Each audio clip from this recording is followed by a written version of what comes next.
Pedro, ¿alguna recomendación respecto del pool de preguntas que nos enviaste? Ah, ¿Cuándo sería, cuánto tiempo tenemos? No me acuerdo cuándo es el examen. no, tiene tiempo, vos decís tiempo para completar el examen Sí, y son 3 horas. no, pero yo las voy a ir haciendo como la otra vez. Eh, Y lo, te lo podremos ir mandando si nos no, surgen no, yo dudas.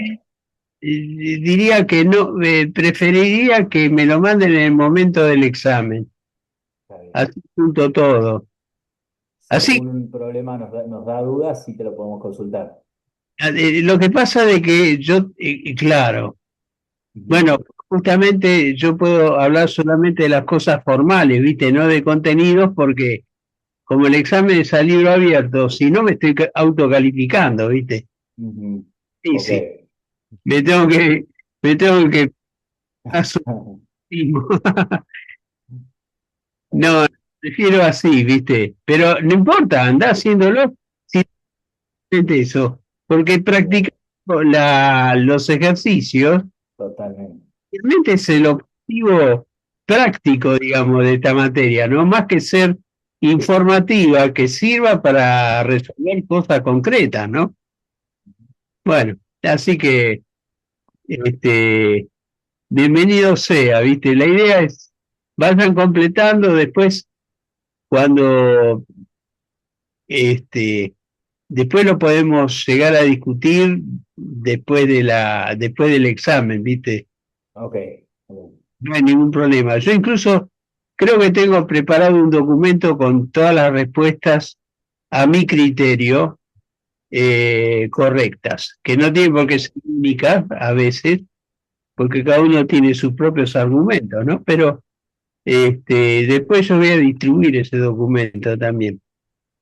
Así cada uno se puede autoevaluar. Bueno, Macanudo, hoy nos vamos a meter con curvas elípticas, que tal vez sea el instrumento más empleado en la criptografía de hoy día. Esto es realmente algo muy importante y conviene que veamos los mecanismos, ¿no es cierto? Más allá de que ustedes tengan una idea de cómo opera esto, es interesante meterse en el mecanismo. Entonces, vamos a comenzar con la definición de lo que es una curva elíptica. Una curva elíptica es una función que iguala una variable cuadrática a, a un polinomio cúbico, esencialmente, y que tiene la función en el formato llamado formato de Weierstrass, que es exactamente esto que ven acá. Se lee bien, ¿no es cierto? ¿Lo ven bien lo que estamos haciendo? Sí, sí. Sí, Sí, bro. sí. Todo esto reducido módulo 1. O sea, los coeficientes están sacados directamente como componentes A y B.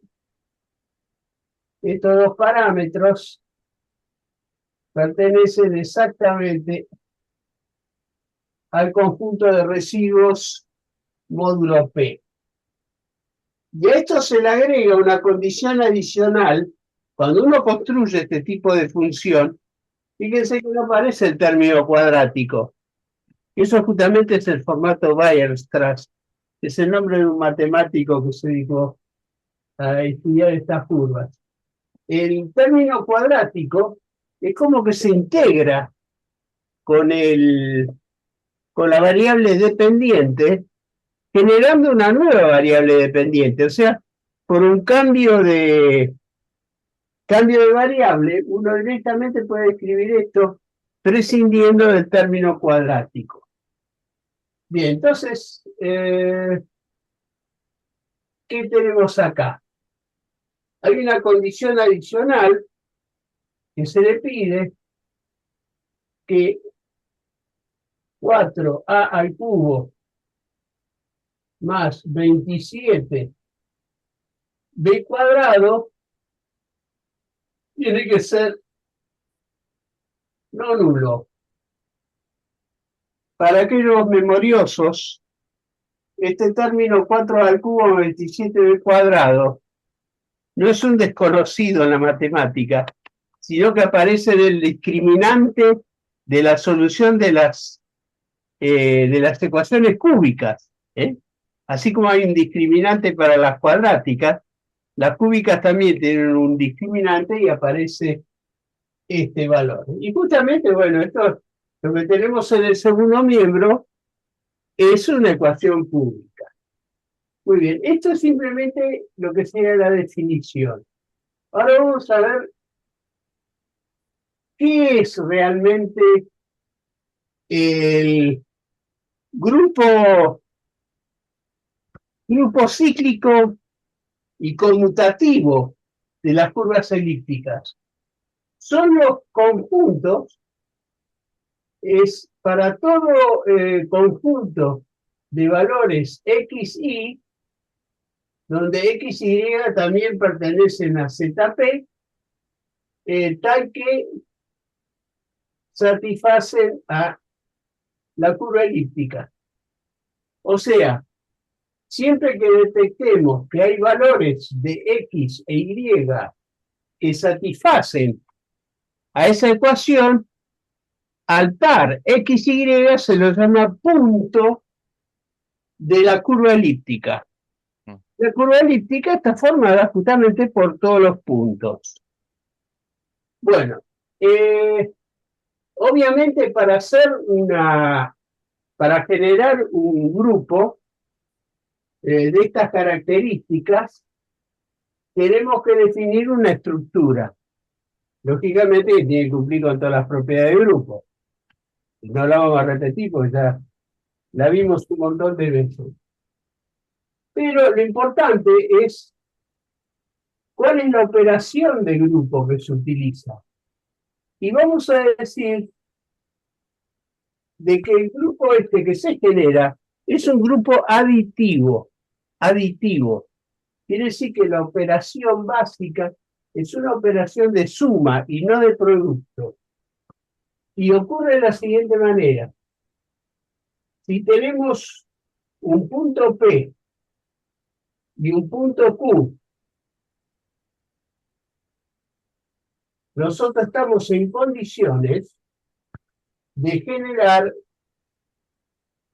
una suma, pero no es una suma modular, no es una operación de suma modular entre los valores de x e y, sino que tiene una estructura particular, que depende de la geometría que tienen estas curvas. Después vamos a hablar de la geometría, que es bastante interesante, pero supongamos que nosotros tenemos el punto P definido como un x1, y1. Y un punto Q definido como un x2, y2. Debe quedar en claro que no pongo la coma para no confundirla con los subíndices, ¿no? Pero estos valores x y son componentes del ZP. O sea que también podríamos poner acá x y pertenecientes a ZP. O sea que son números. En particular son números enteros. Las curvas elípticas también funcionan con números racionales. Es curioso eso, ¿no? Que aparezcan números racionales. Hasta ahora siempre hemos trabajado con enteros. Pero tiene esa extensión posible, que no se usa en criptografía. En criptografía usamos solamente los valores enteros. Entonces, habiendo definido esto, empezamos a definir cómo funciona el algoritmo de la suma. Este algoritmo que tenemos acá, y eso opera de la siguiente manera. Vamos a escribir el pseudocódigo if, como si fuera un algoritmo de programación. If P fuese igual a Q, esa condición ¿cuándo se cumple? Cuando x1 es igual a x2 y y1 es igual a y2. O sea, si se cumple esta condición, entonces trabaja de una manera. Si no se cumple, trabaja de otra. Y acá se define un parámetro denominado lambda, esa es la nominación, digamos, internacionalmente aceptada, que tiene el componente 3x1 elevado al cuadrado más a. Y esto multiplicado por 2y1, y estos son números, ¿cierto? Este 2 no es un producto escalar, por así decirlo, simplemente es una multiplicación del número y1, esto elevado a la menos 1. Y todo esto reducido módulo P. Esa es la condición que se le pone para el cálculo del lambda. En el caso que no se cumpla esto, o sea, si no se cumple la condición de arriba, el lambda se calcula como un cociente incremental. O sea, si ustedes recuerdan, los cocientes incrementales son la base de las derivadas, y2 menos y1 multiplicado por x2 menos x1 elevado a la menos 1. Bueno, normalmente nosotros esto lo escribimos usando la operación de división. Pero bueno, acá no definimos división. Lo que sí hacemos es multiplicar por la inversa. Quiere decir que estos términos elevados a la menos 1 son las inversas multiplicativas de estos números módulo P. Bueno, esto representa un problema computacional porque requiere la resolución, por ejemplo, de un Euclides extendido, que es la forma computacional de calcular inversas moleculares, inversas modulares, y que llevan su tiempo. Pero la gente que perfeccionó el cálculo de curvas elípticas encontró la forma de solucionarlo a través de un cambio de variable. Después lo vamos a comentar. Y por último, una vez definido esto, se calcula el x3. ¿Qué sería el x3? El x3 es el x correspondiente al r. El x3, o sea, el resultado de x3 es el lambda al cuadrado menos x1. Por supuesto que esto no hace falta recordarlo ni memorizarlo.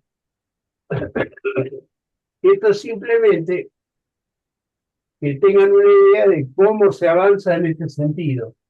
Siempre reduciendo módulo P. Y por supuesto, hay un y3, que es el y correspondiente al resultado R, que va a ser igual al lambda, el parámetro multiplicado por x1 menos x3, esta vez, y todo esto menos y1. Por supuesto, reducido módulo P. Bueno, esta es la forma de resolver la operación básica de la estructura. Me faltó aclarar la estructura, pero consiste en lo siguiente. La estructura en sí la podríamos escribir así. La curva elíptica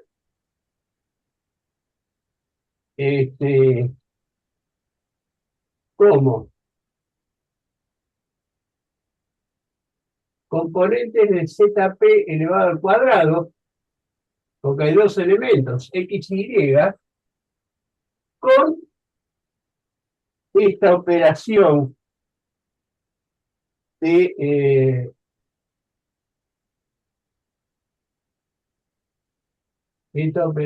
suma particular que se usa, que es esta de acá arriba, y una identidad que es una O mayúscula equivalente a un cero. Esa sería la estructura que se usa en curvas elípticas y que se conoce como punto en el infinito. Punto en el infinito. Todo esto tiene una explicación geométrica, ¿no es cierto? Que después vamos a ver. Pero lo importante es que eso es lo que se opera. Y después,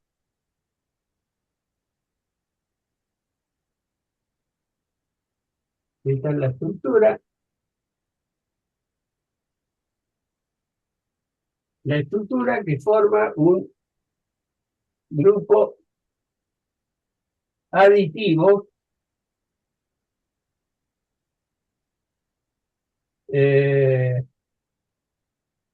cíclico.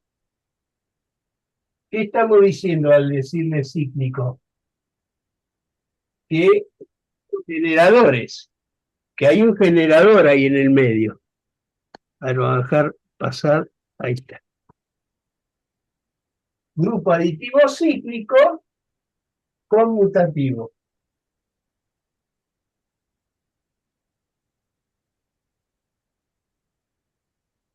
Lo de conmutativo nos dice simplemente que P más Q es igual a Q más P. Bueno, por supuesto, la identidad, esta O, transcurre como un cero aditivo. O sea, la identidad más cualquier punto, ya sea por izquierda o por derecha, no modifica al punto. Y podemos saber cómo operan las inversas multiplicativas. Pero lo podríamos decir ahora. Si tenemos un punto P formado por un X y,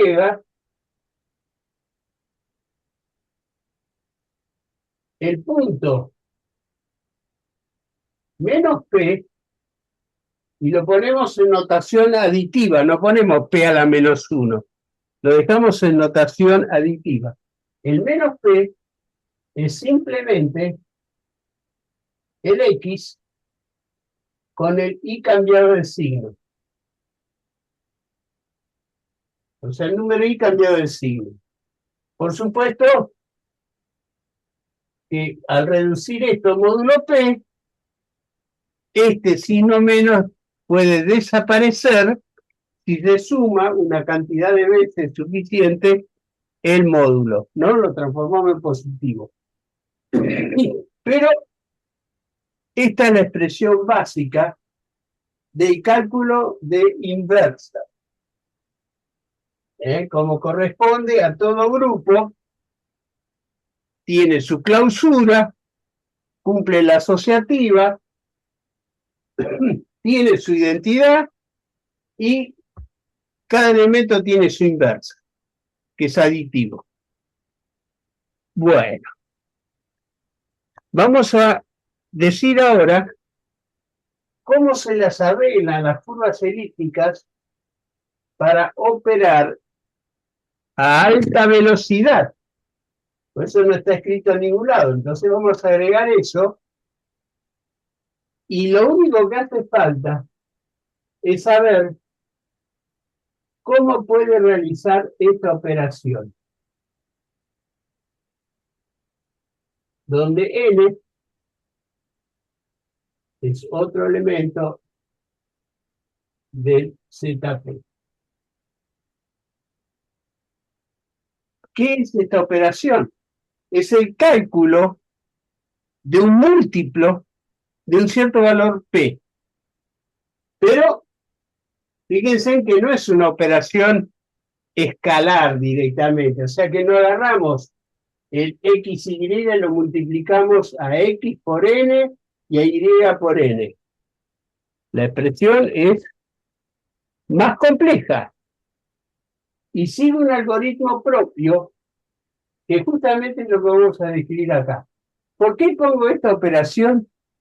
Porque la seguridad criptográfica del uso de curvas elípticas depende 100% de la resolución de múltiplos de puntos.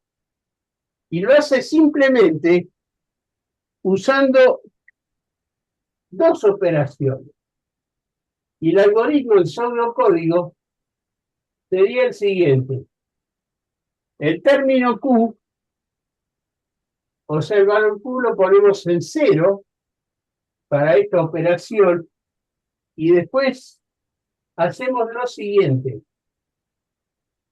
N,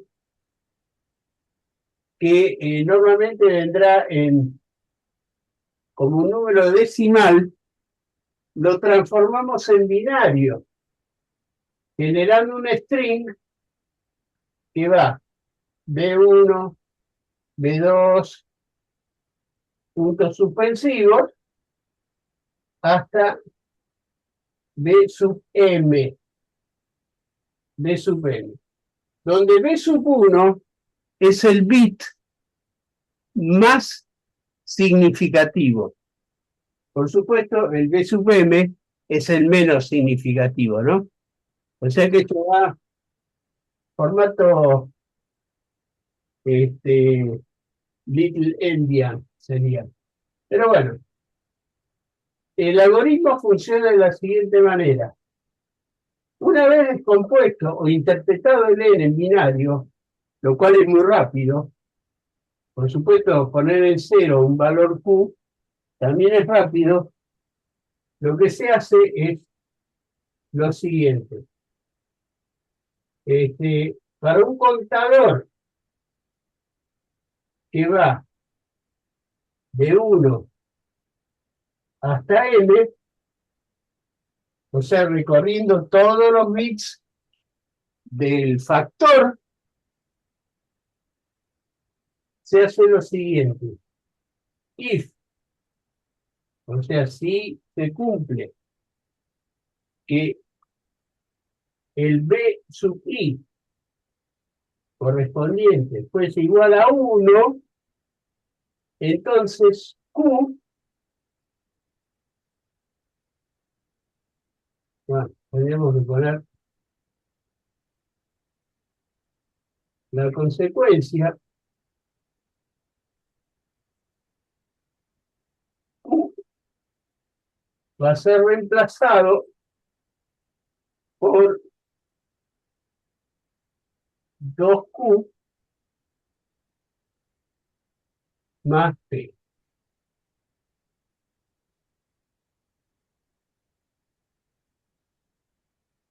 Bueno, ¿qué significa? Vamos a aclarar qué significa 2q. 2q significa q más q, con esta operación.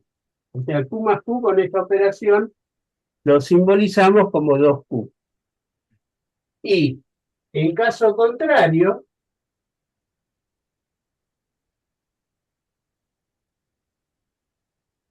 hacemos que q sea igual a 2q directamente.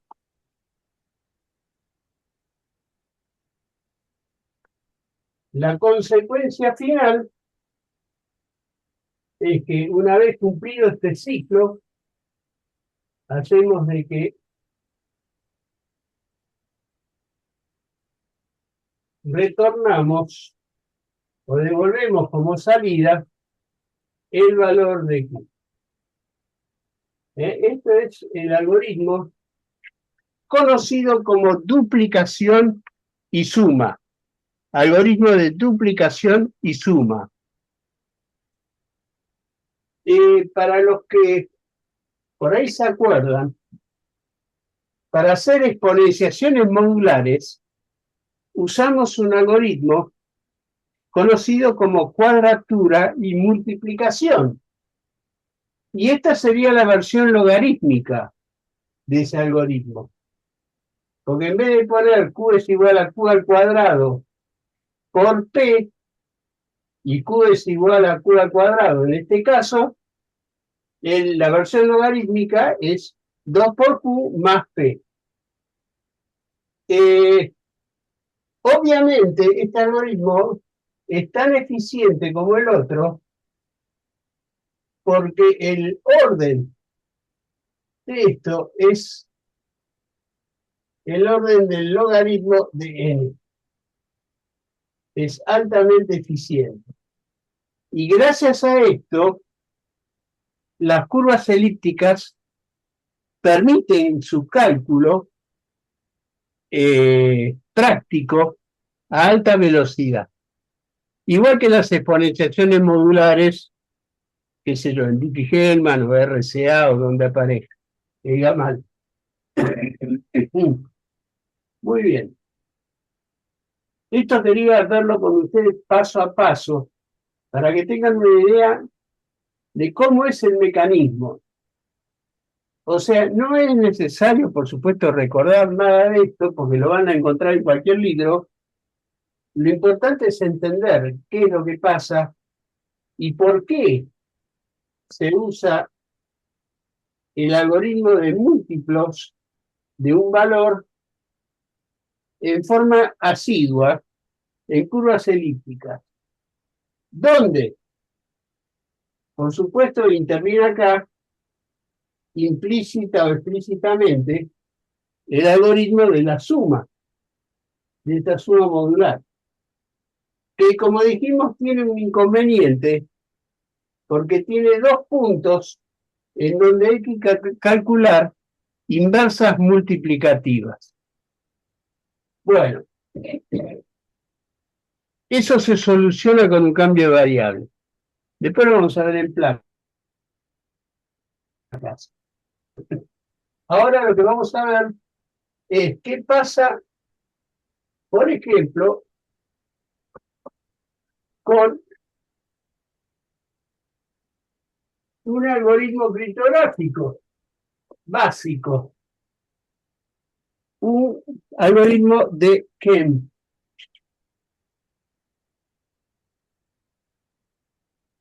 ¿O qué? Bueno, ¿qué es Kemp? Es intercambio en inglés sería Key Exchange Protocol, o sea, protocolo de intercambio de clave. Tradicionalmente solucionado por algoritmo de H, que es Diffie-Hellman. Bueno, esto opera de la siguiente manera. Nosotros tenemos por un lado la curva elíptica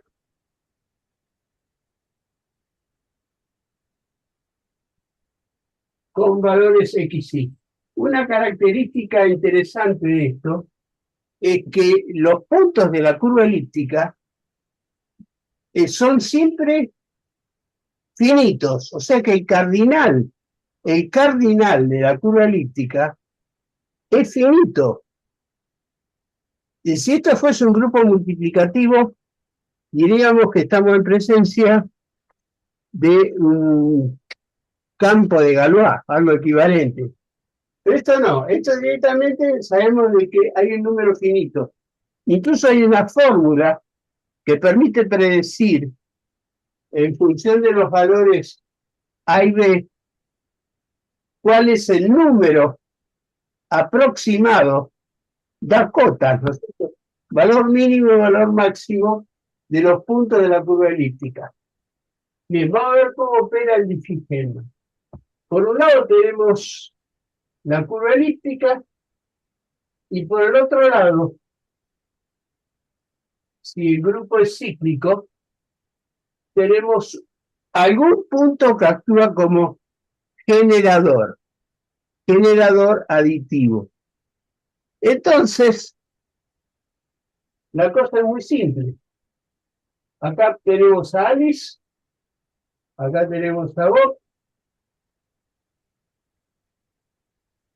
y lo que hacemos es lo siguiente. Por supuesto que estos valores, como el Diffie-Hellman, son públicos. O sea, antes de empezar, la comunidad se pone de acuerdo en una curva elíptica y en un punto generador. Recordemos que el punto generador, obviamente, es un XY predefinido. Bien, ¿qué hace Ali? Ali define una clave privada, la vamos a representar así, que es un valor A perteneciente a. Faltaba un pequeño detalle, pero pequeño gran detalle. Hay que definir un primo. Un número primo porque todo se hace con reducciones modulares, ¿no es cierto? No me puedo olvidar del primo. Pero entonces este A pertenece al ZP y le podríamos poner un R al épsilon para indicarle que estamos eligiendo al azar un número cualquiera dentro de ZP. La probabilidad de que esto falle es muy baja. Y lo mismo hace Bob. Bob elige su clave privada B elegida aleatoriamente dentro de su ZP. Ahora, cada uno de ellos elige su clave pública. Elige una clave pública. La clave pública es, acá la vamos a llamar clave pública alfa, es igual al punto P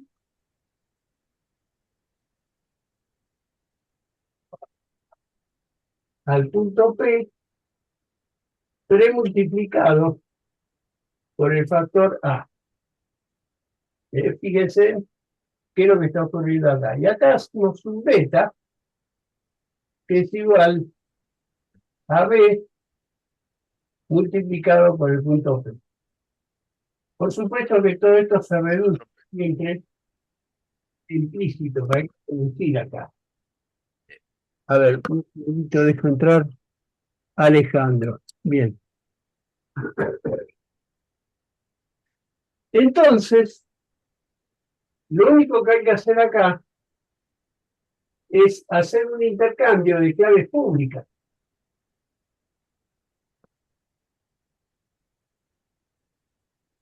O sea, acá viene a parar el beta y acá viene a parar el alfa. Y a partir de lo cual, cada uno puede calcular ahora la clave de sesión. La clave de Alice va a ser su exponente secreto, de la clave privada, multiplicada por beta, y la clave de Bob va a ser su secreto B multiplicado por el alfa que acaba de recibir. Y estos dos son iguales, porque esto sería igual a A multiplicado por B por P. Vamos a poner paréntesis para que no haya confusión.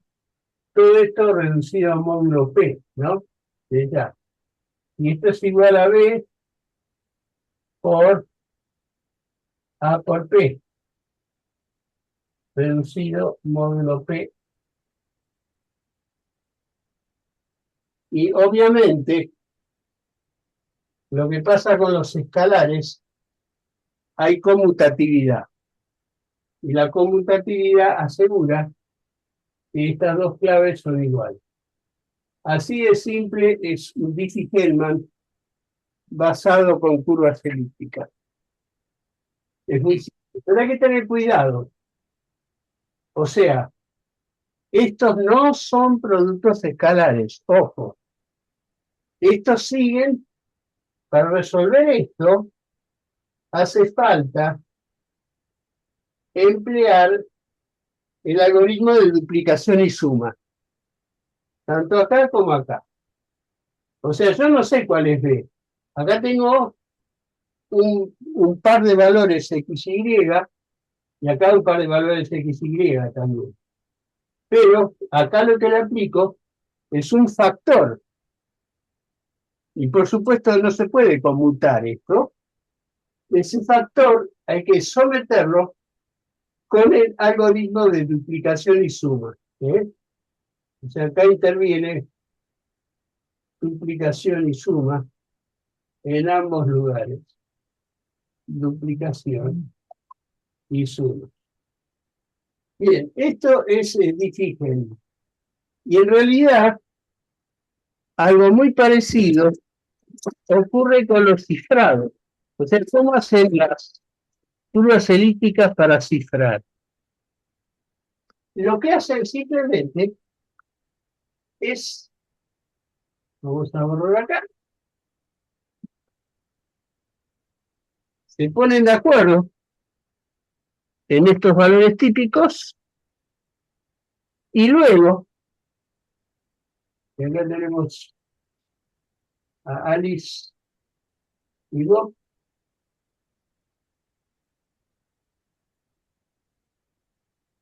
y luego que Bob calcula su beta. Bueno, por supuesto Alice calcula su alfa. Pero vamos a detenernos acá. El beta va a ser igual a B por P, reducido el número primo. Bien, esto como es una clave pública, la recibe Alice. ¿Y qué hace Alice?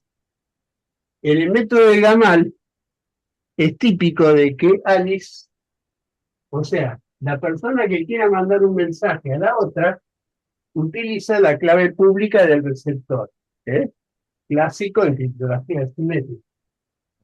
Pero en el Gamal lo que hace es elegir al azar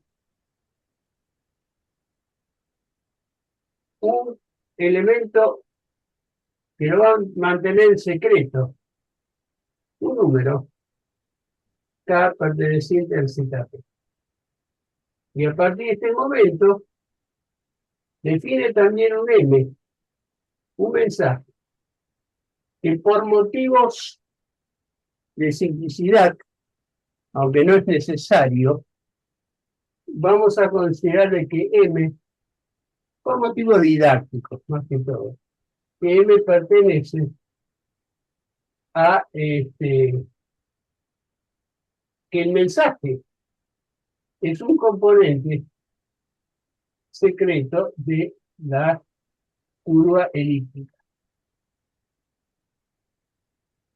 Bien, con estas condiciones, ahora comienza la inscripción E-Gamal. Ahora vamos a hablar de E-Gamal, porque voy a borrar lo de qué. Y vamos a poner acá E-Gamal.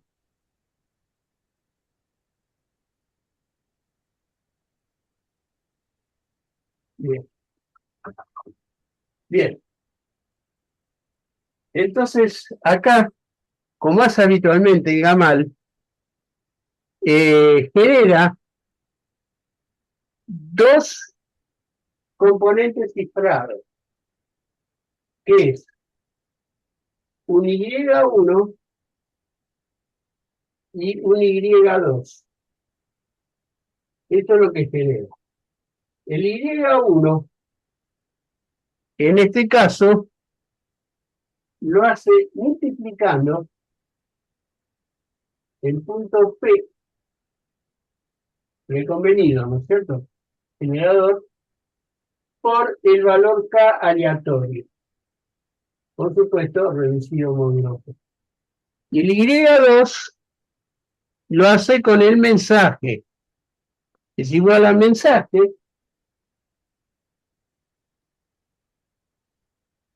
operado con la operación de curvas elípticas, con la suma al factor K multiplicado por beta. Y por supuesto, este par, que es el cifrado,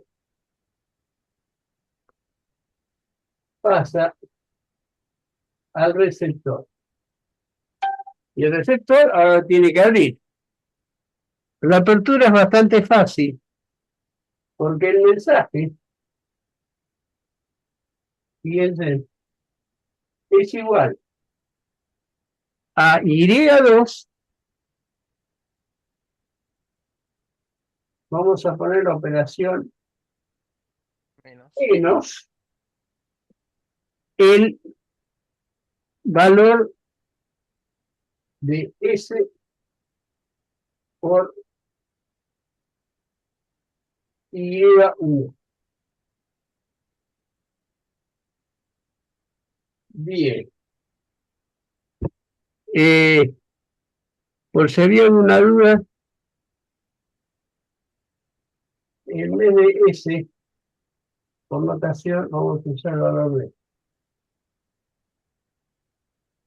Y ahí vemos de que esto es efectivamente así. ¿Qué es este menos con el cuadrito?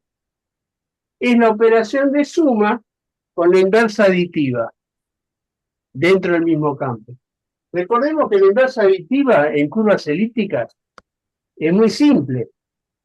El X se mantiene constante y el Y cambia de signo. Así de fácil. Entonces, haciendo esa suma, se obtiene el mensaje. ¿Por qué? Porque el Y2 es igual al mensaje más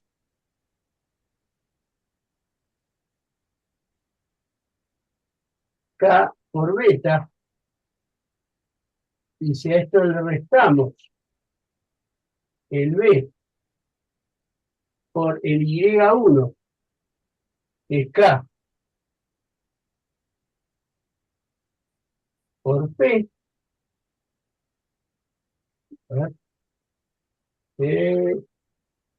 K beta, a ver si acá me falta algo.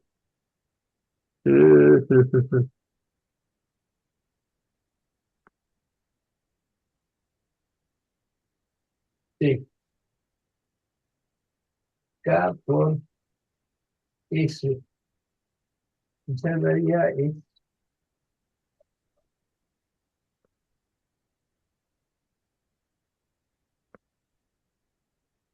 K por S, no, sí, K por B, y eso multiplicado por P. Tiene que estar multiplicado por P para poder recuperar.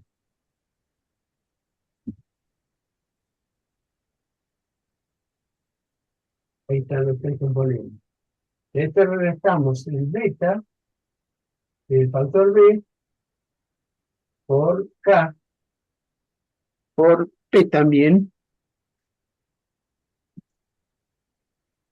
Acá queda claro que este término menos lo que hace es reducir esto que se lo sumamos al mensaje. Entonces, como que sumamos y restamos la misma cantidad, por lo tanto recuperamos el M. Esto es EGAMAL en curvas elípticas.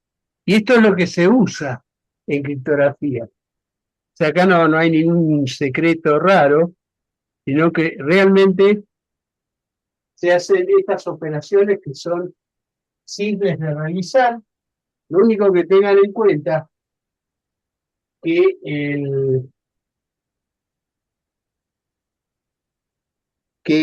cuando nosotros armamos,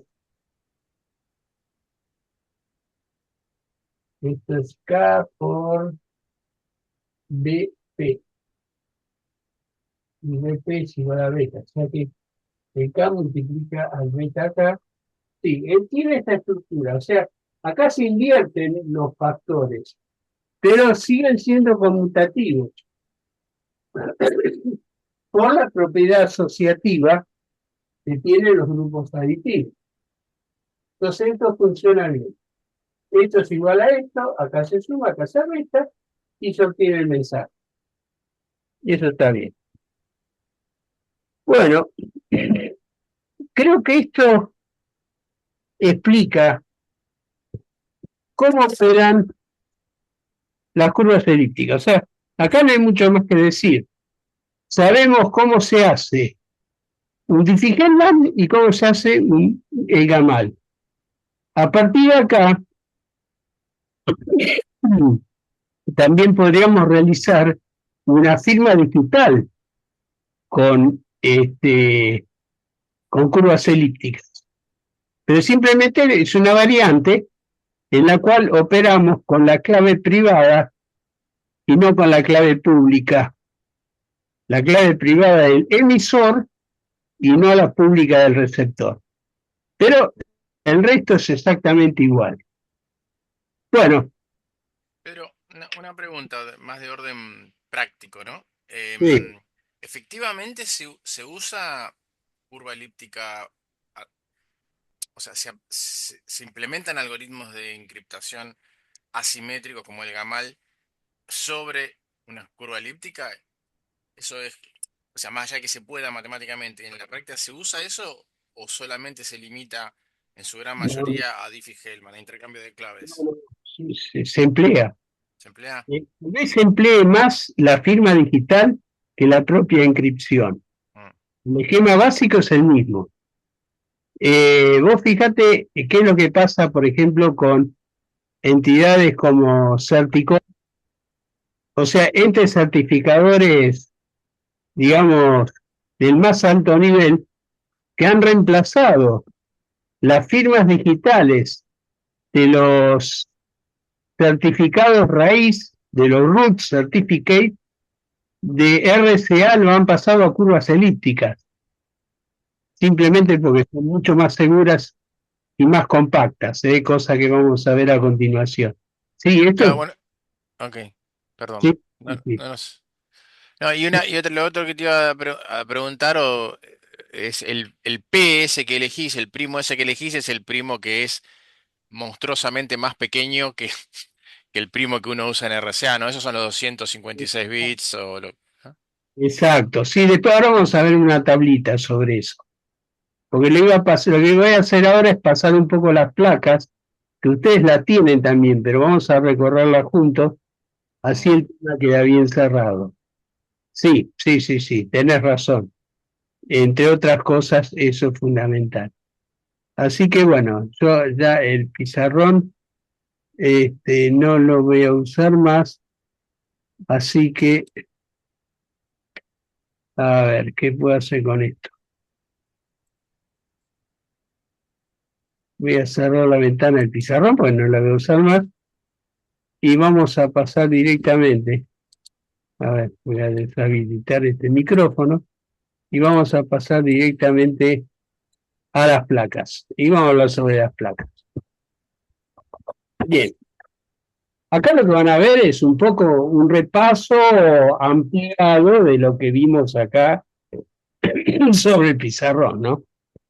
Bueno, desde ya que hay curvas elípticas, igual que en el campo de Galois, curvas elípticas sobre campos característica 2, o sea, opera sobre campos primos, que es lo que está haciendo esto, porque está trabajando con P, incluso calcula una inversa multiplicativa, como vimos, o sea que realmente está usando la operación de un campo, ¿no es cierto?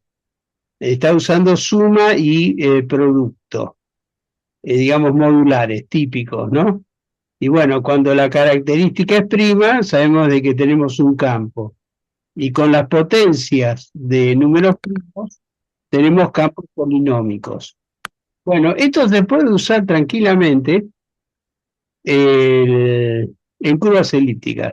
Entonces, nosotros vimos, por ejemplo, intercambio de claves de Diffie-Hellman, SDH, van a ver esta notación cuando ven, por ejemplo, el cipher suite, o sea, las claves y algoritmos disponibles, tanto de un cliente como un servidor, en un protocolo como un TLS. LS.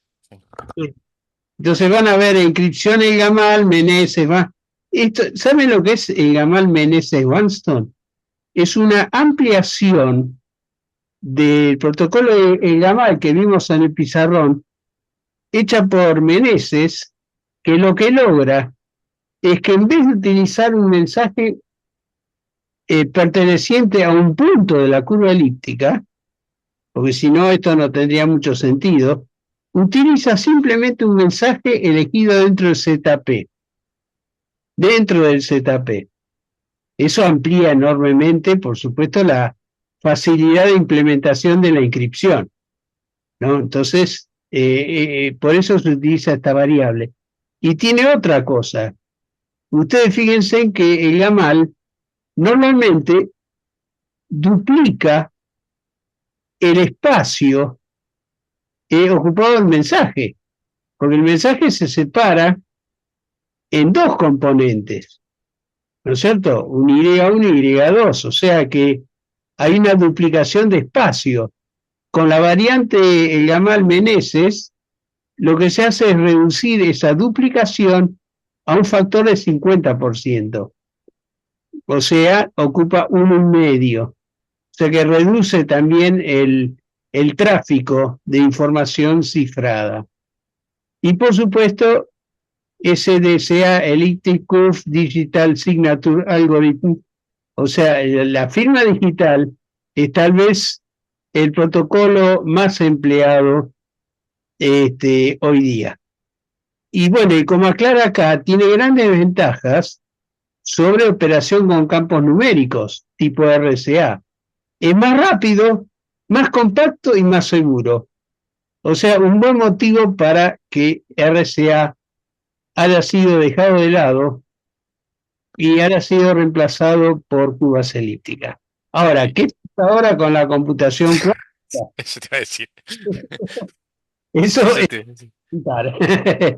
parece, Tomá. Vuelve lo viejo, digamos, ¿no? claro, parece ser de que las curvas elípticas son más sensibles al algoritmo de Shor que el propio RCA.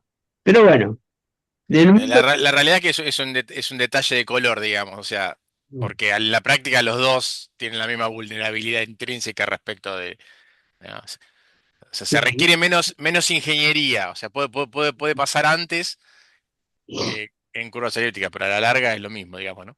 claro, claro, sí, sí, sí, sí. Muy interesante eso que habías aportado, Daniel. Muy bien. Bueno, nosotros vamos a manejarlo exclusivamente la explicación sobre campos primos. ¿Qué es esto que vimos hoy, no es cierto?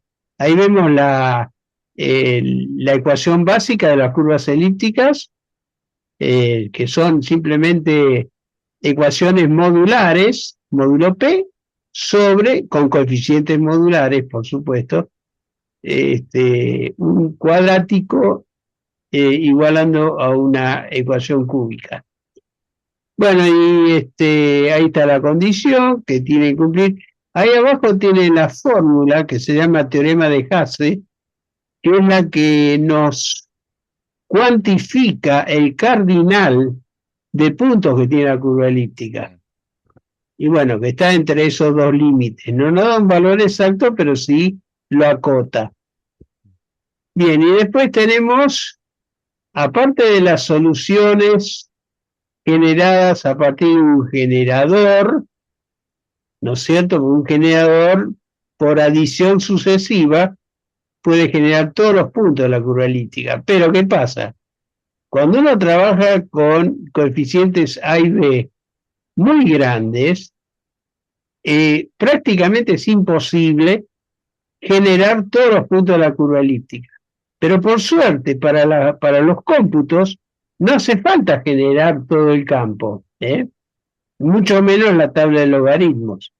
No hace falta. Bien, entonces, acá vemos qué es lo que pasa justamente con el punto en el infinito, que actúa como identidad. La suma puede ser por derecha o por izquierda, no lo altera. Y acá vemos qué es lo que pasa con la inversa aditiva de un punto de la curva elíptica. Fíjense que simplemente cambiando el signo del número Y se obtiene la inversa aditiva. O sea que la suma de ambos nos da el punto en el infinito, la identidad. Y acá está el algoritmo de suma, que lo hemos visto. Y después están los campos característica 2, que son especies de campos polinómicos, que lo dejamos de lado. No hace falta meterse en esto, simplemente por motivo didáctico, bueno, explicamos de que esto existe. Pero no nos vamos a meter con esto, que es un poquito más complicado, no tiene sentido. Ahora, ¿por qué no hace falta calcular todos los puntos de una curva elíptica? Porque hay un algoritmo muy eficiente para calcular múltiplos. Y justamente el múltiplo es un factor K y después una suma, que esto equivale a la suma de K veces el número P consigo mismo, ¿no? Haciendo la operación de suma correspondiente al algoritmo de curvas elípticas.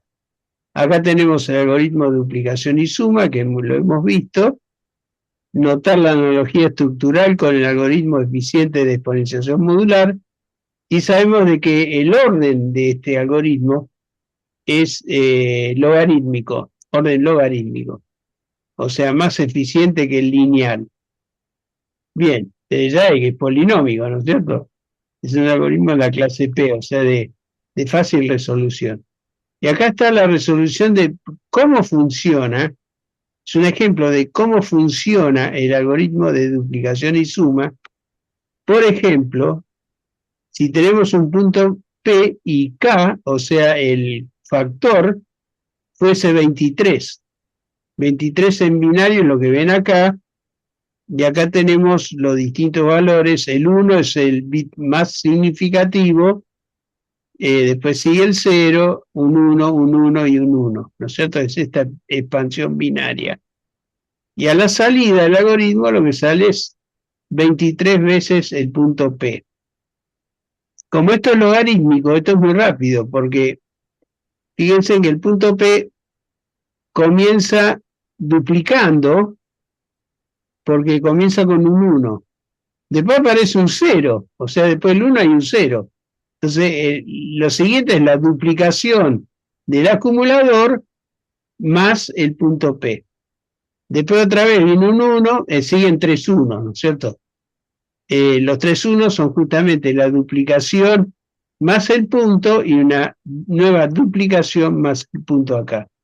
Y bueno, esta expresión, si uno la reduce algebraicamente, equivale a 23 veces el punto P. Bien. El tema, bueno, acá está el tema que les comenté, que hay un costo metido en estos algoritmos, que es el cómputo de la inversa modular para el cálculo de los lambda, ¿no? De esos parámetros. Y eso es algo que había que sacárselo de encima, y se hace a través de un cambio de variables. Se pasa de 2 coordenadas, x y minúscula, a 3 coordenadas, que son x, y y un z. Se le agrega una tercera coordenada, z nueva, y a esta base, o esta es la base de este espacio, lo llamamos coordenadas jacobianas.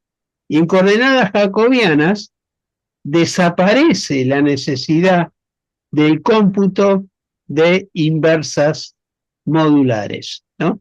Con lo cual nos sacamos de encima el Euclides extendido por partida doble que habría que realizar cada vez que hacemos una operación de suma. Bueno, desde el punto de vista de la seguridad, encontrar el factor K tal que el Q, el resultado, es igual al múltiplo K de P, si nosotros conocemos P y Q, pero desconocemos el factor K que aparece en el medio, que es justamente una clave, es una clave privada que está metida ahí adentro, bueno, resolver el término, ese factor K, conociendo P y Q, es un problema de logaritmo discreto generalizado, es un problema de logaritmo discreto generalizado que es mucho más complejo que su equivalente en campos numéricos. O sea, desde el punto de vista de la criptografía clásica, no nos metemos en cuántica acá, pero desde el punto de vista de la criptografía clásica, es más difícil resolver múltiplos de los puntos de curva elíptica que las exponenciaciones modulares equivalentes que aparecen en un Diffie-Hellman tradicional numérico o un RCA o incluso en el Gamal. Pero, ¿por qué es eso? ¿Por qué es más complejo, Pedro? O sea, No, intuitiva. eso, la verdad que no te lo puedo contestar, no me metí en eso. Okay. Sí, pero es interesante la pregunta que haces, pero no tengo la respuesta exacta. Habría que, Este, hay que leer un poquito y averiguarlo. En criptografía 1 nosotros vimos curvas elípticas así brevemente con Hugo. Y esa pregunta no se la hice a Hugo, pero digamos, estaba claro esto mismo que estás diciendo vos, que es una complejidad adicional. O sea, el logaritmo discreto, resolver el problema del logaritmo sobre curvas elípticas es más difícil que... Sí. pero ¿por qué? O sea, me lo pregunté en su momento, yo no me acuerdo si se lo pregunté a Hugo. Me parece que no, porque Yo si se lo pregunté no aprendí nada. Porque no me acuerdo. no quiero hacer ejercicio ilegal de la criptografía, pero sospecho que la dificultad adicional aparece porque tanto P como Q dependen de dos variables. En cambio, en la exponenciación modular hay una sola variable. Es como tenemos un único X que es la base. Entonces hay una exponenciación modular. En cambio acá tenemos que resolver simultáneamente el espacio X y el espacio Y. Calculo que la dificultad viene por ese lado. Okay. Realmente no lo sé, no, eso hay que estudiarlo para responderlo. Es razonable pensar eso, ¿no es cierto? Que tiene que ver con que acá se duplican las variables. Pero bueno, lo interesante es que para resolver las exponenciaciones modulares, o sea, recuperar una clave privada de una exponenciación modular, existen algoritmos de complejidad subexponencial. Recordemos que subexponencial es una complejidad que, si bien no es polinómica, el exponente, en vez de figurar el tamaño directamente n del input, lo que figura es el logaritmo del n. Y entonces la complejidad evidentemente es menor. O avanza, digamos, crece a menos velocidad que las exponenciales puras, ¿no es cierto? Porque el n, en vez de estar ahí como tal, aparece en el exponente como un logaritmo de n. Entonces eso es lo que se llama subexponencial. Pero para el caso de las curvas elípticas, no existe un algoritmo de ataque de complejidad subexponencial. Para el caso de las, digamos, de las exponenciaciones modulares, el algoritmo que existe es el de Numeric Field Sieve. Ese es el algoritmo más eficiente. En realidad es Generalized Numeric Field Sieve. O sea, la criba de campo numérico es el algoritmo desarrollado por un montón de autores y publicado que tiene la mayor eficiencia clásica para el ataque de claves públicas hacia la recuperación de la clave privada correspondiente. Bueno, esto está marcando justamente, digamos, esto es una evidencia empírica de que estamos frente a un problema más complejo en la resolución de un logaritmo discreto generalizado de este tipo respecto del logaritmo discreto numérico tradicional, ¿no? Justamente porque no hay un algoritmo de ataque de subexponencial conocido. Y que seguramente no lo van a seguir investigando porque si se desarrolla la computadora cuántica, no tendría mucho sentido hacerlo. Bien, lo que sí hay, estos algoritmos en la resolución de campos numéricos, bueno, hay varios, ¿no es cierto? No hace falta meterse en esto porque es como que quedó un poquito en la historia este tipo de ataques. Bueno, el algoritmo de Shanks, algoritmo Pollick-Hellman, que se utiliza hoy día para ciertos casos particulares, y el algoritmo de index cálculos que se usó, por ejemplo, para quebrar el RCA 512. Pero fíjense que ahí nomás termina la potencia de lo clásico, porque no se pudo resolver, por ejemplo, un RCA, bueno, el 768 creo que algunas instancias hicieron, pero no se pudo resolver un RCA 1024 con métodos clásicos. A pesar de que se usa computación distribuida, o sea, en un proyecto que utiliza varios miles de usuarios, que agarran cada uno un rango determinado y trata de quebrar por ese lado. Bueno, eso funciona bien hasta cierto punto, o sea, creo que quebraron un RCA 768, si no me equivoco, hace algunos años ya, trabajando con 6.000 computadoras en paralelo durante unos cuantos meses. O sea, no es una tarea simple, ¿no? Y es lo mejor que existe, justamente es de orden subexponencial.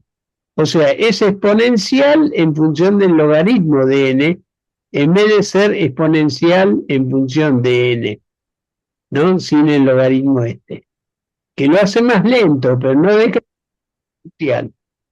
O sea que la cosa es compleja, evidentemente. Bueno, no hay algoritmo exponencial, acá dice exactamente lo mismo. El mejor ataque conocido es el algoritmo de Polar-Rho de complejidad exponencial. Es de orden de la raíz cuadrada de n. Bueno, la raíz cuadrada de n evidentemente es menor que n, porque estos son n grandes, ¿no es cierto? Pero sigue siendo exponencial, o sea que tenemos un problema complejo ahí en mano, que justamente da lugar a que se use esto como función trampa de una vía, ¿cierto? O sea, la función trampa, fácil de computar en una dirección, sería el cifrado, pero para descifrar, si no tengo la clave privada, me va a costar un tiempo exponencial. Bien, acá está indicado más o menos con el mejor algoritmo conocido, que es el Polar Law, si el primo, todo depende del tamaño del primo, o sea, del campo primo que se utilice, ¿no? En el primo de 160 bits, estamos en presencia de 2 a la 80 pasos de error. Bueno, nadie intentaría esto, o sea, no, desde el punto de vista clásico, nadie lo intenta porque es un número astronómicamente grande. Y peor todavía, a medida que aumentamos el tamaño del primo, ¿no? Imagínense, llegamos a un primo de 256 bits y resulta que hacen falta 2 a la 128 pasos. O sea, 2,4 por 10 a la 26. Imagínense lo que es eso, ¿no? Directamente impensable atacarlo desde el punto de vista clásico. Y esta es la famosa tabla elaborada por el NIST hace ya un tiempo de esto, en la cual hace una equivalencia entre el tamaño de la clave en curvas elípticas con su equivalente tamaño del RCA, o sea que brinde la misma seguridad. Y vemos que 160 bits de un lado equivale a un RCA 1024 con un tamaño de 1 en 6, ¿no es cierto? Mucho más reducido, como habíamos mencionado, como se mencionó acá. Y bueno, por ejemplo, con una curva elíptica que utiliza un primo de 256, tendríamos ya que ubicar un RCA de 3072 bits. Bueno, actualmente se utilizan, o sea, se han utilizado por lo menos para los root certificates, los certificados raíces de las autoridades certificantes, que es algo sacrosanto, digamos, no hay que no deberían ser vulnerables. Se han usado RCA 2048. Bueno, pero esto ya, fíjense, una curva elíptica tiene mucha más potencia con claves de tamaño reducido, ¿no? En este caso 1 en 12. Y el equivalente de un simétrico, como el AES, es de 128 bits. O sea, un AES de 128 equivaldría en su seguridad a una curva elíptica de 256 con primo de 256 o un RCA de 3000. Bueno, sabemos de que desde el punto de vista postcuántico, por ejemplo, lo que se recomienda hoy día es usar el AES 256. Entonces, estaríamos hablando de un equivalente de un RCA de 16K, prácticamente. 16K y de 512 bits solamente la clave de primo de curva elíptica. Así que bueno, esta tabla más o menos nos dice qué es lo que está pasando. Pero no se puede traducir de eso a, digamos, pensar que un 500, o sea, que una curva elíptica de 512 Mm. es equivalente a una AES 256, eh, digamos, con el algoritmo de Shor, eso ya no es más válido, digamos. No, todo esto es clásico. Ok, ya. Todo esto es clásico, sí, totalmente de acuerdo. Esto, lógicamente, que la computadora clásica barre con todo, ¿no? Entonces desaparece toda la seguridad. Salvo la AES. Claro. AES 256, por más que le apliquemos Grover, va a pasar el 256 a 128, 28. lo cual digamos, no se puede atacar. No es inatacable. Ahora, esto no es totalmente seguro en el sentido que uno puede pensar de que el día de mañana puedan surgir algoritmos, Algoritmos nuevos. claro, un nuevo algoritmo que ataque un simétrico, y que, qué sé yo, que reduzca, bastaría con que reduzca los rounds de la S. Por ejemplo, si encontramos un método capaz de reducir capas de rounds, vamos a tener algo equivalente a lo que hace el criptoanálisis diferencial sobre el DES, ¿no? Entonces, eso evidentemente puede llegar a quedarse por ese lado, pero todavía no se conoce ese algoritmo. Lo que no significa de que no exista, ¿eh? Son dos cosas diferentes. Por eso decimos que el problema de la factorización, del punto de vista clásico, por ahora es un problema de la clase NP. O sea, no determinísticamente polinómico, pero no sabemos si el día de mañana nos puede aparecer un algoritmo de tiempo polinómico. Bien, entonces acá otra vez resaltamos lo mismo, ventaja de la curva elíptica sobre RCA, y acá vemos algo nuevo que es la analogía, digamos, geométrica de las curvas elípticas.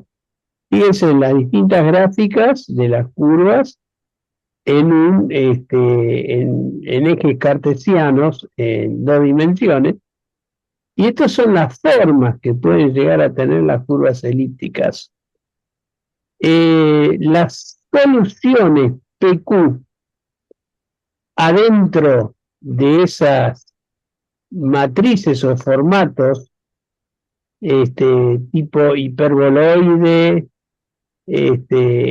elipsoide exponencial, una especie de elipse deformada junto con una función que parece polinómica. Hay que tener en cuenta que los puntos que aparecen de curvas elípticas no están precisamente sobre esta matriz. Lo siguen aproximadamente, pero no tienen por qué ser idénticos, ¿eh? Ahí puede haber divergencias. ¿Por qué? Porque se trata de operaciones modulares. En cambio, estas soluciones analíticas son perfectamente continuas, ¿no? Entonces, hay una diferencia ahí metida en el medio que hace que los puntos de la curva elíptica, las soluciones de la curva, no siguen exactamente la matriz indicada por el tipo de curva que le corresponde. Bueno, acá tenemos el equivalente geométrico de lo que es la suma de puntos de la curva elíptica. Fíjense, ahí tenemos un punto P y un punto Q del lado, digamos, del elipsoide que hay ahí a la izquierda. Cuando nosotros sumamos los valores, es como que trazamos el segmento que pasa por PQ y lo extendemos hasta que llegue a la otra variedad analítica. Cuando corta la otra variedad analítica, se obtiene el punto menos P menos Q, que es exactamente el punto inverso o espejado respecto al eje X. Porque esto sería como la inversa del menos P menos Q, que es más P más Q, que está ahí abajo. Entonces simplemente se obtiene la suma en forma geométrica siguiendo la línea del segmento PQ, trasladándolo hacia la otra variedad.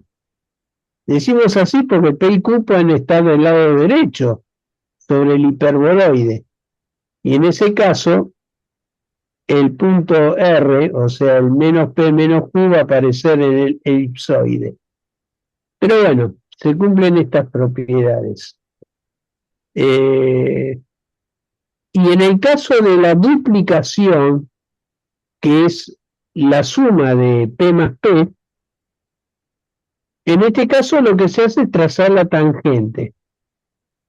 La tangente geométrica del punto P define el punto de corte en la otra variedad analítica del punto menos 2P, o sea, la inversa de la duplicación. Y la duplicación se da como el punto simétrico, que está ahí abajo, respecto del eje X. Porque, como siempre decimos, menos 2P y 2P comparten el mismo X. El X es el mismo. Lo que pasa es que el Y está cambiando de signo. De ahí viene la simetría. Y respecto a las raíces, o sea, los puntos de corte con el eje X, cuando Y es igual a 0, bueno, como todo depende ahora de la ecuación cúbica modular que está a la derecha, va a tener la ecuación cúbica 3 raíces, de las cuales puede ser una real y 2 imaginarias, o las 3 imaginarias, depende del caso. En general, se obtiene una real, 2 imaginarias, y la solución es fácil de computar. Y acá hay una explicación de por qué a la identidad del grupo de curvas elípticas se la llama punto en el infinito. Fíjense, esto es una proyección en un plano ideal en donde se ve que justamente el punto en el infinito es el punto de encuentro de las rectas paralelas al eje Y, ¿no es cierto? Bueno, entonces así se interpreta qué es lo que pasa con el punto P más Q, que es el simétrico del punto R, que está en azul ahí abajo, y el 0, que se encuentra en el infinito. Esta es una interpretación geométrica que nos da una idea de que a través de una representación conforme, como es esta, esto se llama representación conforme en geometría analítica, uno puede representar por qué le pusieron ese nombre. Bien, y acá tenemos un microejemplo que lo podemos detallar. Fíjense, acá vamos a hacer lo siguiente. Esto lo podríamos hacer en el pizarrón, pero realmente no tiene sentido si lo podemos leer desde la placa, porque no requiere mucho razonamiento, sino ver qué es lo que está ocurriendo. Tenemos una curva elíptica y cuadrado es igual a x al cubo más x más 6, operando sobre el campo primo 11, ¿no? Entonces primero determinamos los puntos en E. Entonces para cada punto X perteneciente al campo primo, se computa x al cubo más x más 6. Y luego se trata de resolver el y cuadrado igual a esos valores. Y eso se hace testeando si el y cuadrado, que lo llamamos z por un cambio de variable, si fuese un residuo cuadrático de 11. Porque esa es la condición necesaria para que exista una solución. Si z no es un residuo de cuadrado, residuo cuadrático, podríamos decir. Hay una diferencia entre residuo cuadrático y residuo de cuadrado. La gran diferencia entre RDC y RC, o sea, el espacio Q, como lo habíamos llamado originalmente, al espacio de los residuos cuadráticos, Q sub 11, es que acá interviene el 0. El 0 nunca es un residuo cuadrático, no es un residuo cuadrático, pero sí es un residuo de cuadrado, porque Z0 proviene de elevar al cuadrado el número 0, identidad. 0 al cuadrado es igual a 0. Entonces, evidentemente 0 es un residuo de cuadrado. Por eso ese cambio de notación. Y lo que se hace a través de un símbolo de Jacobi, que tiene una forma parecida a un número combinatorio, con una raya en el medio, número combinatorio como si fuera una división entre lo que está arriba y debajo de esa raya. Eso es lo que se conoce como símbolo de Jacobi, cuando lo que está abajo es un número primo. Y el símbolo de Jacobi es un algoritmo que termina dando 3 valores, más 1, 0 y menos 1. Si da más 1, significa de que el valor ese que está arriba, o sea, el numerador, vamos a decir así, del símbolo de Jacobi es un residuo cuadrático. Si da menos 1, es un no residuo cuadrático. Y si da 0, es porque hay una... el numerador es divisible por el denominador. O sea que ahí tampoco se aplica eso. Y en este caso, cuando uno determina de que tenemos un residuo cuadrático, automáticamente podemos calcular la raíz cuadrada modular. De hecho, se aplica esta fórmula que ven abajo, que es muy importante, que dice que el z, o sea, el y elevado al cuadrado, elevado a la p más 1, o sea, 11 más 1 dividido a 4, o sea, 12 dividido a 4 es igual a 3, módulo 11 es igual a más menos z al cubo módulo 11. Y de esa manera uno puede construir una tabla que permite generar todos los puntos de una curva elíptica. Por ejemplo, fíjense en que acá tenemos 4 columnas. La primera son los valores del campo primo, del Z11. El Z11 tiene valores que van desde 0 hasta 10. De 1 a 10 son los componentes del Z estrella, 11. Eso le agregamos el 0 para generar un campo. O sea, con todas las propiedades que tiene un campo. Bueno, y en la segunda columna lo que tenemos es la curva elíptica igualada a un z. ¿Por qué no ponemos y cuadrado y ponemos z? Porque esa es la forma rápida de verificar si ese z es un residuo cuadrático de 11 o no. Porque si no fuese residuo cuadrático, significa que no tiene raíz cuadrada. Por lo tanto, no hay y1, y2 que satisfagan la curva elíptica. En cambio, si es un residuo cuadrático, sí existen esos valores. Entonces, por ejemplo, cuando x es igual a 0, evidentemente, fíjense en la ecuación x al cubo más x más 6, si x es igual a 0, el z es igual a 6. Pregunta, Z6, ¿es un residuo cuadrático de 11? No. Por lo tanto, no calculamos un Y, 1 y 2. Ahora, cuando X es igual a 1, tenemos Z igual a 8. Tampoco es residuo cuadrático.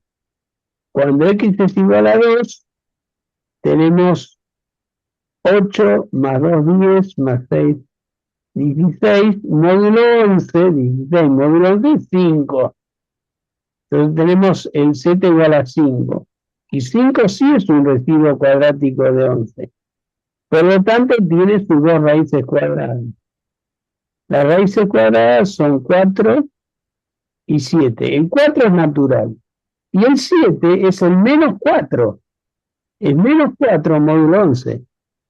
O sea, la inversa aditiva es el segundo valor que aparece como solución, porque sabemos de que siempre las raíces cuadradas aparecen de a pares, ¿no? El valor positivo y el valor negativo. Ahora, el 4, ¿por qué? Porque 4 al cuadrado es 16. 16 módulo 11 es igual a 5. Entonces, evidentemente, 4 es una raíz cuadrada modular de 5. Y bueno, una vez descubierto el 4, lo que hacemos es restarle ese valor al módulo 11 y obtenemos la inversa aditiva, 4 y 7. Por otro lado, ustedes recuerdan que cuando se calculan las raíces, los residuos cuadráticos, cuando se calculan residuos cuadráticos, uno calcula siempre con la mitad de los componentes, porque en la segunda mitad de ese conjunto estrella que uno está analizando, porque acá deja de lado al cero, es simétrica dando valores capicúa, ¿no es cierto?, que se repiten, lo que se llama valores palindrómicos. Entonces, el 7 justamente es la solución negativa que está a la derecha de la mitad, que la mitad está justamente en phi sobre 2. El phi de 11 es igual a 10 y la mitad del phi es 5. Entonces todo lo que esté por encima del 5 nos va a dar la versión negativa de la solución. Y lo que está por debajo del medio nos va a dar la solución positiva. Bueno, ¿qué pasa con el 3? El siguiente número que está acá. Bueno, el 3, cuando x es igual a 3, tenemos 27 más 7, que es 34, módulo 11, a ver, 27 más 3, 30, y 6, 36. 36, módulo 11, el múltiplo de 11 que más se aproxima a 36 es 33. 36 menos 33 es igual a 3. Por eso aparece un 3 acá en la segunda columna. Y 3 es un residuo cuadrático. Por lo tanto, tiene raíces. Y las raíces son la raíz positiva 5 y la inversa aditiva es 6. ¿Por qué 5? Porque 5 al cuadrado es 25. Menos 22, que es el múltiplo de 11 que se aproxima, nos da el valor 3. Y así descubrimos rápidamente el 5, y por supuesto la inversa aditiva de 5 es 6, módulo 11. Y así sucesivamente todos los valores. Resumiendo, cuando uno completa esta tabla, se va a encontrar con que se generan 12 puntos de la curva elíptica. Y fíjense que cada X define 2Y, o sea, hay un punto 2,4, hay un punto 2,7, hay un punto 3,5, otro punto 3,6. Y así sucesivamente hacen de que acá tengamos 12 valores. Pero recordemos que el grupo, para formar el grupo de la curva elíptica, hace falta agregar el punto en el infinito, ¿no? La identidad 0 que habíamos dejado de lado. Por lo tanto, en total hay 13 elementos, 13 puntos pertenecientes a las curvas elípticas. Y esos son los puntos enteros, ¿no es cierto? Uno podría hacer un cálculo con números racionales, pero no lo vamos a meter acá porque no se usan en criptografía. Bien, entonces se han hallado 2 elementos no nulos. Bien, explica exactamente lo mismo. Y por supuesto que hay que agregar el punto en el infinito y la identidad, el grupo de curva elíptica. Entonces uno puede calcular una tabla de logaritmos en base a algún generador. hay un teorema famoso, no me acuerdo el nombre, que dice cuando en un grupo cíclico el cardinal es un número primo, todos los elementos del grupo son generadores. En particular, acá podemos tomar, por ejemplo, el primer punto 2,7 como generador y a partir de sumas sucesivas, por ejemplo, la duplicación del punto 2,7 genera el punto 5,2. Y ahí, y bueno, uno puede seguir sumando 5,2 más ese 2,7 y así sucesivamente. Y tenemos esta tabla de logaritmos que tenemos acá. El logaritmo sería el factor que acompaña al generador. O sea, 1 alfa, 2 alfa, 3 alfa, 4 alfa, hasta 12 alfa. Obviamente nunca las adiciones van a generar la identidad aditiva. No se genera el punto en el infinito, pero sí todo el subgrupo aditivo que está metido acá. Bueno, por supuesto que esto está bárbaro. ¿Por qué? Porque 11 es un primo chiquito, ¿no es cierto? Y los factores también son números pequeños. Pero si P fuese del orden 2 a la 160, como se plantea para las curvas elípticas en la vida real, es imposible trabajar de esta manera, porque uno no puede generar todos los puntos, es una cantidad totalmente ingobernable. Pero por suerte no hace falta, no es necesario calcular todos los puntos, o sea, obtener algo así como la tabla de logaritmos de las curvas elípticas. Solamente hay que poder calcular en forma eficiente los productos escalares K por P. Bien, entonces acá tenemos, ya sabemos cómo. Acá tenemos otro ejemplo con otra curva elíptica, también con un módulo relativamente pequeño, donde hacemos exactamente el mismo análisis y finalmente tenemos una representación gráfica de los puntos de la curva elíptica. En este caso tenemos 23 soluciones racionales. Bueno, fíjense de que esta curva es difícil imaginarse que acá hay metido un elipsoide a la izquierda y un hiperboloide a la derecha. Más o menos queda indicado, pero bueno, los puntos no caen exactamente sobre la matriz de las soluciones analíticas, ¿no es cierto?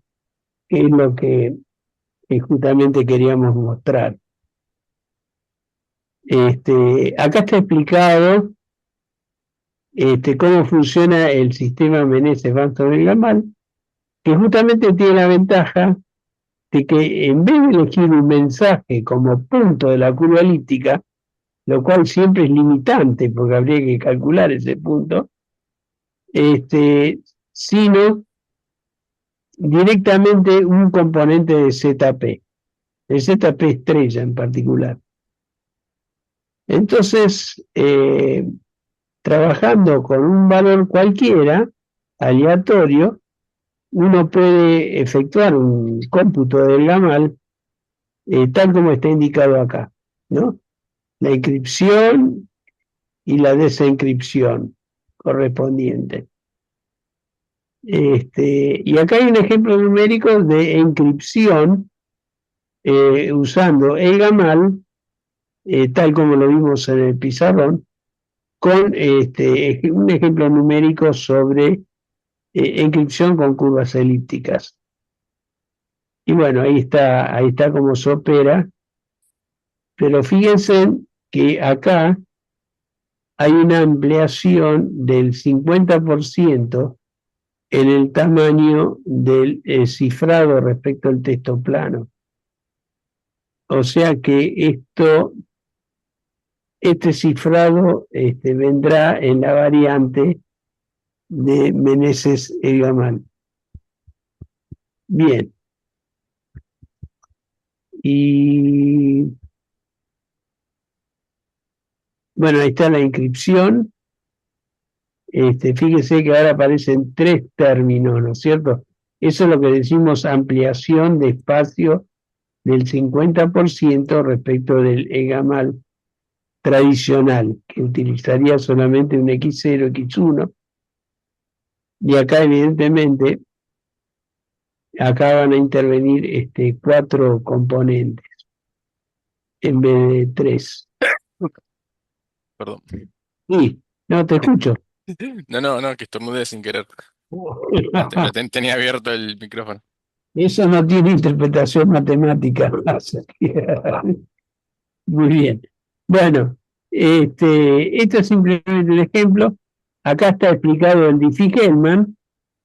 Fíjense en que el elíptico Diffie-Hellman es muy sencillo de plantear, pero recordemos que cuando abajo se representa un KP diciendo de que esto es conmutativo, o sea, KP es igual perdón, KQ, mejor dicho, es conmutativo porque es igual a Q por K. Pero, ojo, no estamos hablando de un producto escalar directo, ¿no? Simplemente de que estamos tratando con sumas abreviadas. Y las sumas cumplen con la propiedad asociativa, por eso es un grupo. Entonces, como cumple con la propiedad asociativa, podemos reordenar los términos de una suma y se cumple esta propiedad que está ahí abajo. Después hay un invento, esto sí que es un invento de Meneses, fundamentalmente, que trabajó bastante sobre este tema, que son las curvas hiperelípticas, que tampoco nos vamos a meter en la mecánica de las hiperelípticas, pero para que tengan una idea de qué se trata, es una generalización de las curvas elípticas, en donde, en vez de hacer un i cuadrado igual a o sea, un cuadrático en función de un polinomio cúbico, al cuadrático se le suma una función del x, que llamamos h de x, multiplicado por la variable y. Y el h de x es un polinomio de grado g, donde g es un número arbitrario. Pero el polinomio mónico de grado 2g más 1 es el cúbico, ¿sí? Es como, perdón, ya deja de ser cúbico en realidad porque no es igual a 3 el grado, sino es 2 por g más 1. Por eso es una curva hiperelíptica y no elíptica en sí misma. Por lo que está a la derecha tiene grado 2g más 1 y el h que está a la izquierda tiene grado g. Entonces aparecen curvas como esta que tenemos acá. Fíjense en que el g es un cuadrático, x cuadrado más x, y el 2 por ese grado 2 es 4 más 1, 5, es el grado del polinomio de la derecha. Bueno, y aparecen curvas cuya solución analítica en términos gráficos es como se representa acá. Es como que aparece un nuevo elipsoide. Pero bueno, esto no resultó ser más seguro que la curva elíptica en sí. Entonces, obviamente es interesante desde el punto de vista matemático para los que estudian el, el álgebra numérica, o sea, en teoría algebraica de números, es interesante, pero no tiene aplicación práctica en criptografía. Y seguro Simplemente, debe ser más complejo de operar, ¿no? sí, seguro. Es más complejo desde ya porque aparecen más variables y el entramado es distinto, las funciones, la operación de suma de puntos es más compleja, etcétera, etcétera. Pero se demostró de que tienen la misma sensibilidad o prácticamente la misma sensibilidad o resistencia desde el punto de vista clásico que las elípticas, con el inconveniente que son más complejas de calcular. Así que no se usan. Pero acá hay un ejemplo de esta curva hiperelíptica que está operando sobre un campo polinómico. Justamente lo que no vimos. Nosotros hablamos de campos primos y no de campos polinómicos. Bueno, entonces está la expresión y no se ha avanzado mucho en algoritmos subexponenciales de ataque a curvas elípticas.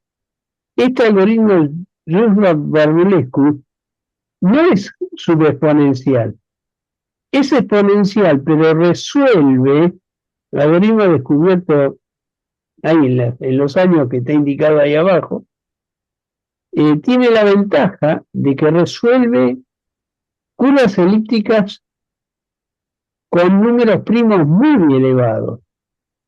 Los reduce, de alguna manera le encontró la forma de reducir ese problema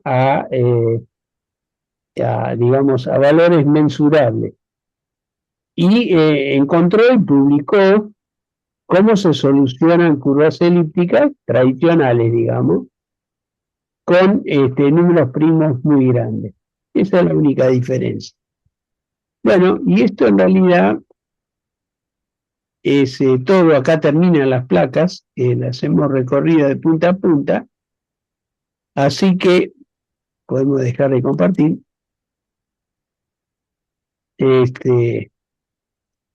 Y bueno, acá estamos. Yo creo que con esto podemos dar por concluida la clase. Vamos a cerrar la grabación. Record.